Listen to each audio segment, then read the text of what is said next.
Et salut les tennis, nous sommes le 21 décembre et c'est le secret numéro 20 du mental. Juste avant, s'il vous plaît, abonnez-vous à la chaîne YouTube pour ne louper aucune des prochaines vidéos et allez voir mon blog mauricefaitdutennis.com. C'est parti, quel est le secret numéro 20? C'est utiliser la technique du sandwich comme feedback. Donc ne faites pas la grossière erreur que font beaucoup de joueurs, c'est-à-dire de faire des matchs et de ne pas les analyser.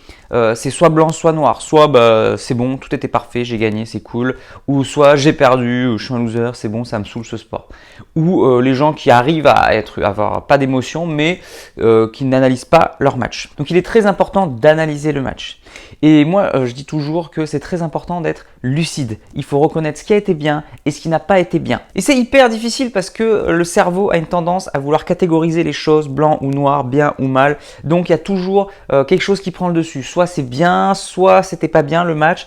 Et en général, ça prend le dessus. Essayez de rester équilibré, de rester les deux au même niveau. Donc sans parler du fait que bien sûr, on a une tendance à voir les choses négativement. J'en ai déjà parlé dans une vidéo juste ici. Et du coup, c'est vrai que la majorité du temps, on voit beaucoup plus de choses négatives que de choses positives. Donc pour contrer ça, on va utiliser le feedback en sandwich. Et pour vous l'expliquer, je vais vous citer une citation du livre. Feed signifie nourrir et back veut dire en retour.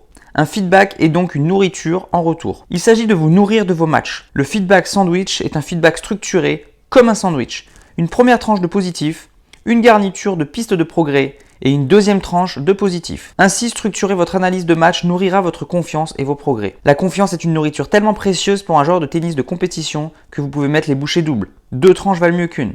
Donc le livre vous conseille la technique du sandwich selon si c'est un match perdu ou un match gagné. Donc n'hésitez pas à aller le lire. Je vous ai mis le lien du livre dans la description, là juste en dessous. Vous pouvez cliquer pour aller le voir, pour aller le consulter. Et moi j'ai envie d'aller au-delà de ça. Plutôt que de match perdu, match gagné, eh ben, j'irai encore plus loin. Je dirais match réussi ou match qu'on estime qu'on n'a pas réussi. Peu importe la victoire parce qu'on peut avoir gagné mais avoir fait un match pourri et l'autre aussi.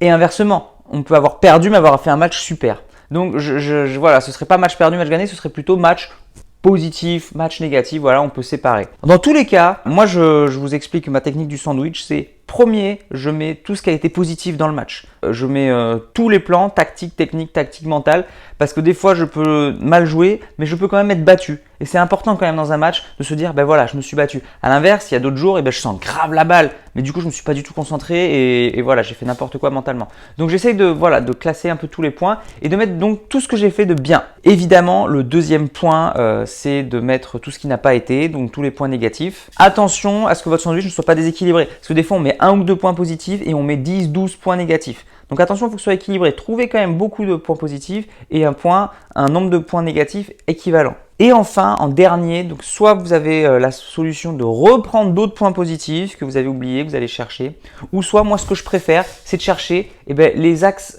les objectifs. Là, j'ai fait ça, maintenant la prochaine fois, il faudra que j'essaye ça d'une manière positive. C'est pas j'ai été nul, il faudrait que je fasse ça. C'est non, voilà, ok, j'ai fait point positif, point négatif. Maintenant, quels sont mes objectifs pour la suite? Donc moi, la troisième tranche de pain, plutôt que de remettre des points positifs, moi personnellement, voilà, je mets mes objectifs pour le prochain match, pour la suite. Après, je vous dévoile une petite technique que moi j'utilise. Quand je parle des points positifs, j'essaye de mettre de l'émotion. Voilà, de mettre de la gratitude, je suis content, de la joie, bref, de la motivation. Donc j'essaie vraiment de mettre ces émotions positivement. Et à l'inverse, sur les points négatifs, j'essaie de ne pas mettre d'émotion, au contraire, et d'analyser un peu comme un robot, en mode neutre. Voilà, ça n'a pas été, ça n'a pas été, tac, tac, ok, je prends note. Donc pourquoi je fais ça? Tout simplement parce que le cerveau essaye de reproduire les émotions qu'il a eues, peu importe qu'elles soient positives ou négatives. Donc quand vous avez une émotion très forte, et bien en fait le cerveau inconsciemment va l'enregistrer et va vous le faire reproduire ensuite. Donc si vous enregistrez toujours des émotions négatives, et bien en fait c'est pas comme ça qu'on progresse parce qu'on va répéter ces erreurs. Et à l'inverse, quand on se concentre sur le positif de manière émotionnelle, et bien le cerveau va dire ça je l'ai retenu, je le répète. Donc c'est souvent une erreur que font les joueurs. Positivement, ils disent les points de manière robotique, genre oui ça c'était mais bon j'ai eu de la chance, ok voilà, et ils mettent aucune émotion. Et négativement c'est genre ouais j'étais nul, là c'était pourri, non mais de toute façon il n'y a rien qui va. On a l'impression qu'ils sont contents d'avoir tout raté, d'expliquer que rien ne va. Faites attention à ça, c'est mon petit secret pour pouvoir l'intégrer mieux. Voilà, cette vidéo est terminée, donc maintenant s'il vous plaît après chaque match ou même chaque entraînement, n'hésitez pas à faire cette technique du sandwich et puis surtout analyser vos matchs, c'est quand même important. Moi je vous dis à demain pour la prochaine vidéo. En attendant, n'oubliez pas, allez jouer au tennis, progressez et surtout, faites-vous plaisir. Ciao. Bon Pauline, on va essayer de faire un petit bilan sur ce match qui vient de se terminer, si t'es d'accord. Ouais, ok, pas de problème. Allez, on est parti.